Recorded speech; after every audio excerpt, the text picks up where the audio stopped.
Today it's just mango waffles again, but this time I did it with rye flour instead of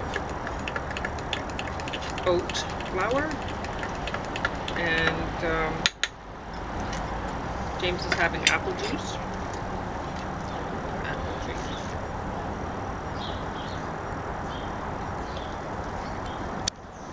Including that apple that almost bonked me on the head. Probably. Mm-hmm.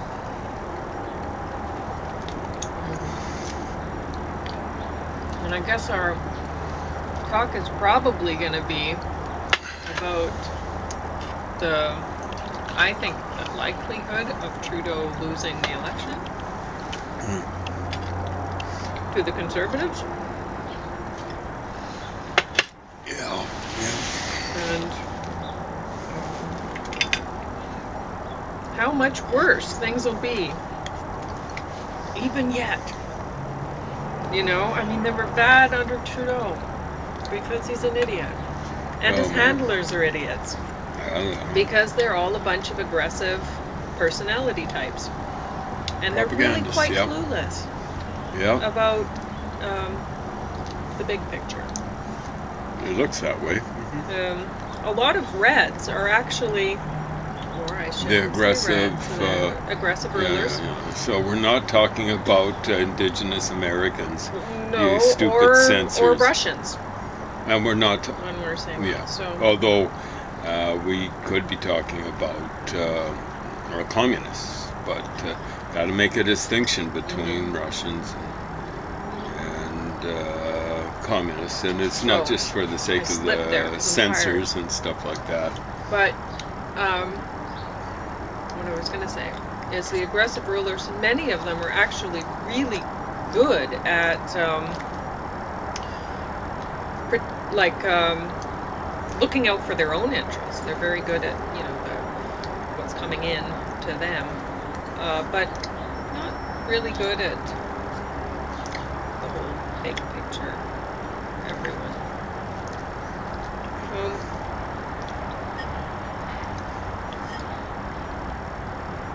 So some of them might actually be able to sequester themselves away, like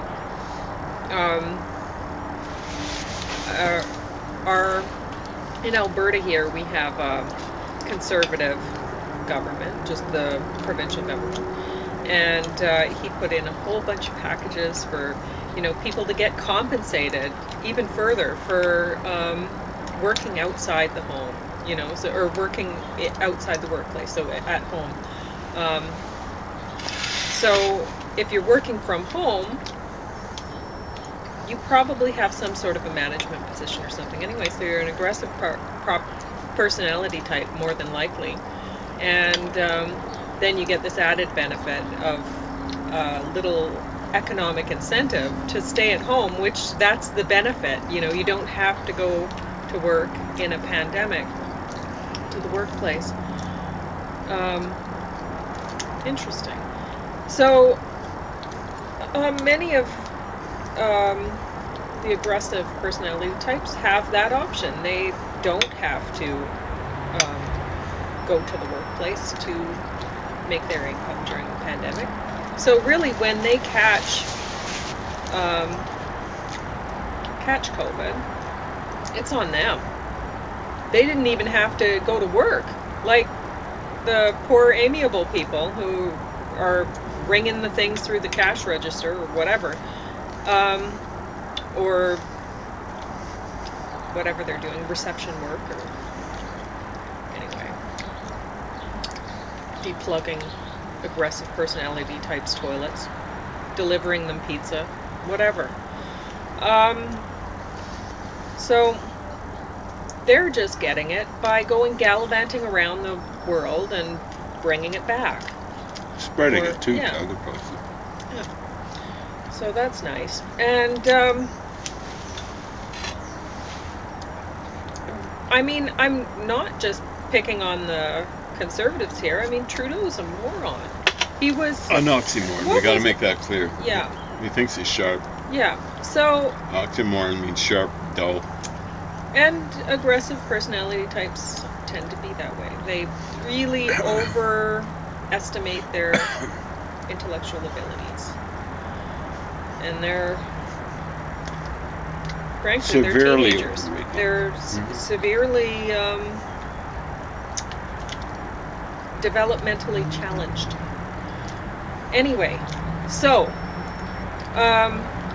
remember in the spring, Trudeau was announcing his post-pandemic package, which was interesting because we were, James and I were sitting there going, post-pandemic?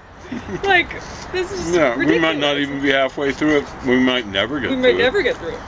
The way it's going. The way it's being handled.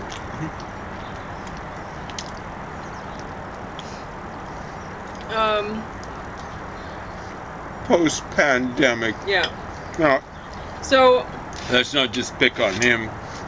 You know, Jason Kenney was saying, it was something like the late spring. Hold on, folks. A couple more weeks and it's over. Done, yeah. Idiot. Like, oh, we're going to have an interesting winter now. I mean, what are the numbers like now compared to last year at this time? Now we're dealing with Delta. Delta apparently is very aggressive. And it seems like some people are saying it's more, they should have got stats, but no. It's more virulent, kills people up. A little bit hard to compare because we've got a lot of people vaccinated now. Vaccinated. But yeah, I expect that but I mean, I'm not the politics person. James knows about politics. I don't know. But I think that the Conservatives are going to win it, and they're going to want to control inflation, which only helps the people who have money. Exactly right. People who save money up. Which there aren't many of those. So it only helps the wealthy 5% of people? Yeah.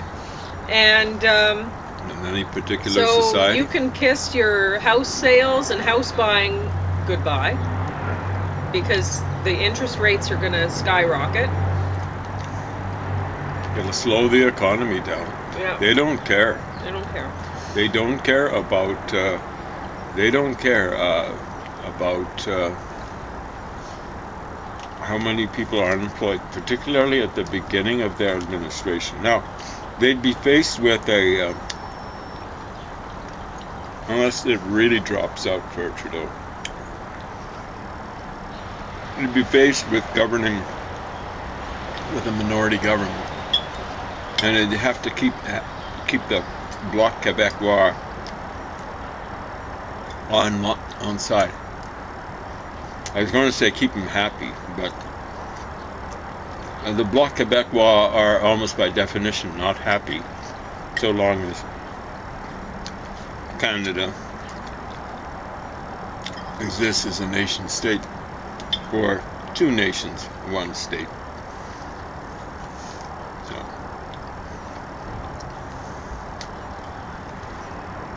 It's hilarious, you know, like anyone who cares about Canada as something like presently constituted should look. Okay. We got the Bloc Québécois supporting that party in the minority government situation. The Bloc Québécois is dedicated to the destruction, maybe not strictly overtly. Why would they be supporting, for example, Harper? Well, because they want to destroy Canada, and Harper's the most convenient means to that route. It's hilarious. And people in Canada voted. Enough of them are going, hey, Harper's the man. Yeah, for destroying Canada. That was stunning. People kept on supporting Harper. Harper kept on supporting Harper. He should have been ashamed. Anyway. But, you know, he's like a more secretive and effective, frankly, version of branch plant Brian Mulroney. Come on, Americans, come and take us over. We don't really care to, we'd be better off joining the United States as the 51st state, where at least we'd have a vote. Yeah. But as it stands with the conservatives, we don't even want to vote to decide who's, it would actually swing the election over to the Democrats. You're right. It would be better for Americans, for Canada to be numb. It would be better for us, too. Yeah. Because, again, It's like funny. I say, we'd swing it over to we wouldn't be ruled by Republicans, as we've been so much since 1968. It's bizarre. Yeah. And it would be better for the Americans.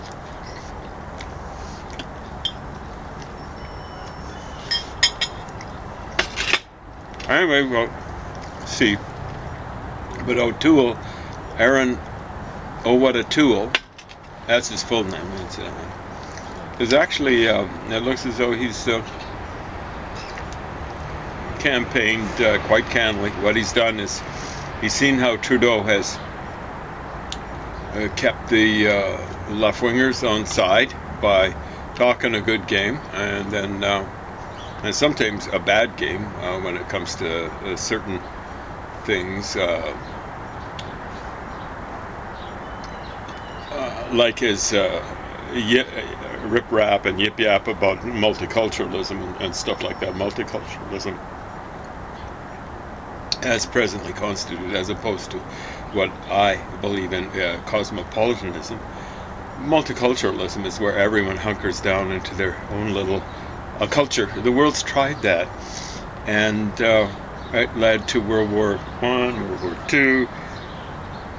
Cultures, as presently constituted, are mutually exclusive in many, many cases and in many, many ways. So Hindu culture, when it comes to religion, is pretty inclusive. when it comes to class, and when it comes to race, frankly, it's got problems, big problems. And you're not going to be able to mix races properly with Hindu culture as presently constituted. Islam is pretty easygoing when it comes to race, but it isn't when it comes to religion. And as presently constituted, you can have a multicultural sort of society where Hindus are here and Muslims are here in their little ghettos, whether physical or mental or both, then they're not going to get along with each other, and they're not going to get along with anyone else, as presently constituted. Wake up and smell the coffee. So, cosmopolitanism is different. It's where people share the best of all the cultures. So there's mixing and matching and stuff like that. And, there'd be appropriation of cultures and stuff like that. If people have got something that's worth having, it should be worth sharing.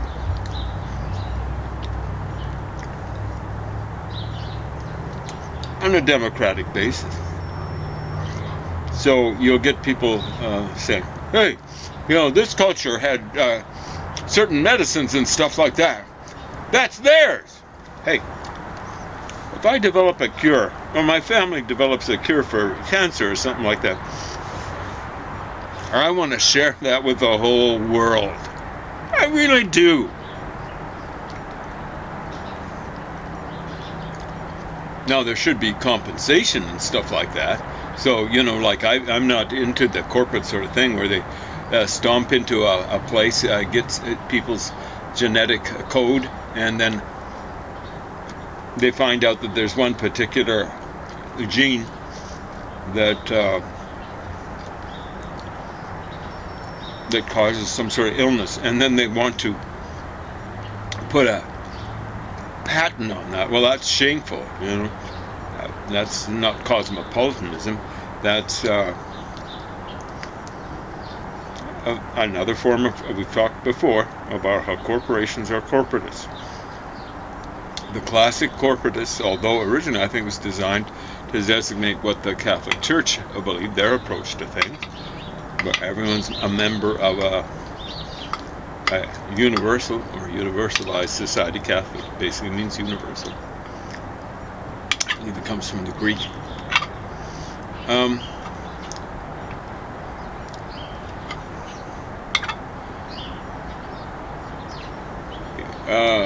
Corporations are corporatists too, but the classic ones were the Nazis and the fascists. In the 20s for the fascists, in the 30s as well for the Nazis. The militarists in Japan were also good examples, no, horrid examples of that sort of stuff, corporatists. And we're surrounded by them. And we're surrounded by them like we're under siege by them. They don't all have the same aims, because they all want to benefit in different ways. But the results are the same. We're under siege. Capitalists, corporatists, that's a big corporation, from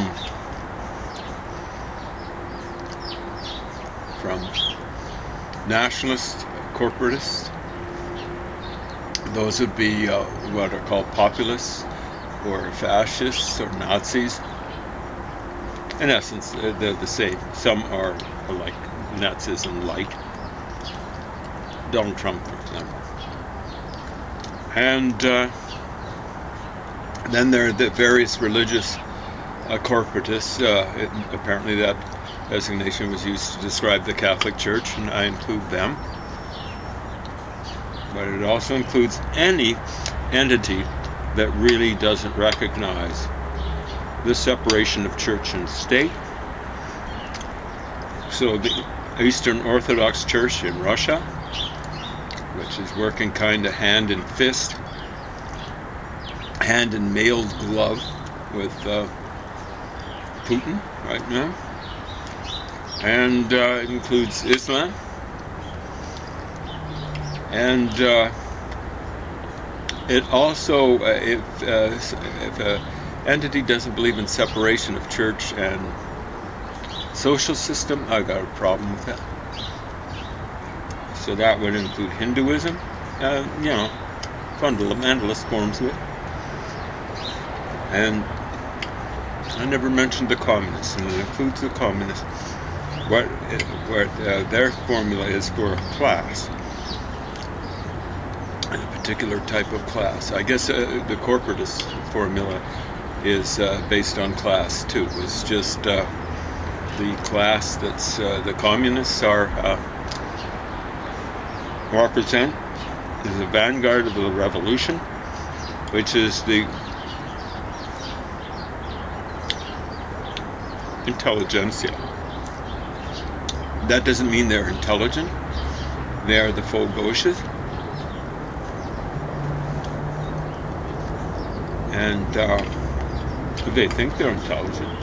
Definitely more intelligent than everyone else. And yeah, we were talking about literary criticism. Last night, yeah, we both had trouble sleeping, right? Pauline was worried about the election, I think, here in Canada. I am too. And we were discussing a variety of different things. And literary, oh my God. You know, I've been thinking about it ever since I read Robert Croce's autobiography.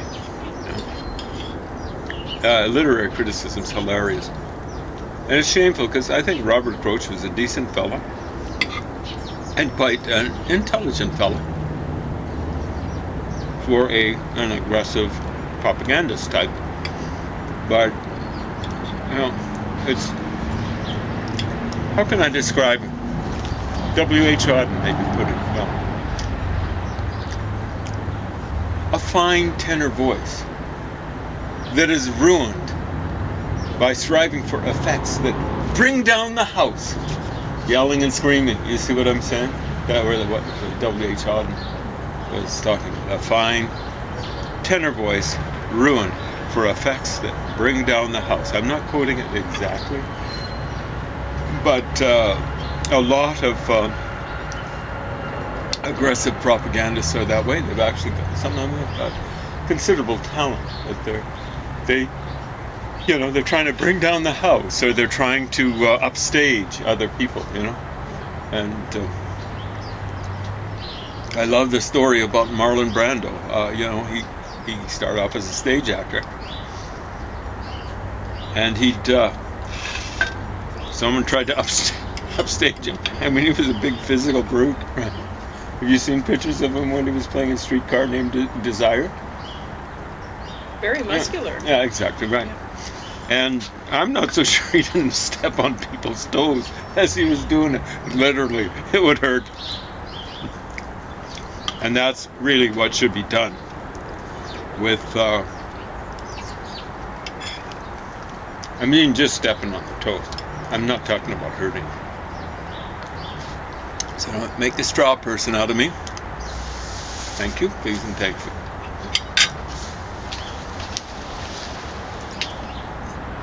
You still have 9 minutes. 9 minutes. Yeah.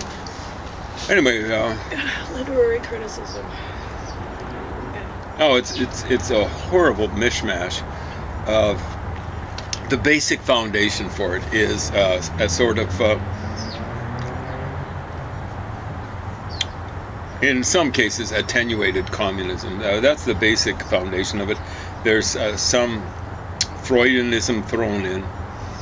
It's kind of like the formula for what was going down in the 60s, like Marxism of one description or another, in many cases anarchism. They're both screwed up forms of socialism. I can't really call it social democracy as social democracy has come down the pike. Yeah, but yesterday or last night, you said something a few hours ago. Yeah. That you said that literary criticism, the literary critics, they think of themselves as above the people writing the literature. The people they're criticizing. The people they're criticizing. Now, I don't know if it applies to all of them. I don't want to stereotype them. They're too good at stereotyping things. I don't want to resort to plumbing the depths the way that they have. But, so apparently a goodly or badly number of them are going around, like we do the real literature. And the people who do literature, well, they're kind of... secondary. That's interesting. They've turned it around. So, you're thinking of the quote. I am. Yeah, exactly right. So this is the way we'll finish it up with literary criticism. It's not though. It's not. The quote. We're going to talk about literary criticism again and again and again. Because it's not going away. It's like a bad rash. It's like worse. It's a little bit like COVID. So here's what William Butler Yeates wrote about 100 years ago. It's a very short poem. And I can't quite remember the middle of it, but the beginning line is something like, "You ask me to praise such as these." And he's talking about critics and reviewers, right? And not necessarily ones that are against him or anything like that. "You ask me to praise such as these." And then he ends it up after a couple of lines, intervening lines. He says, "Was ever dog did praise his fleas?" So there you go. What the literary critics are doing are running their own very own little flea circus, and we're supposed to be, wow, like you're doing the old beatnik thing. cool. And I just prefer not to do that. Thank you.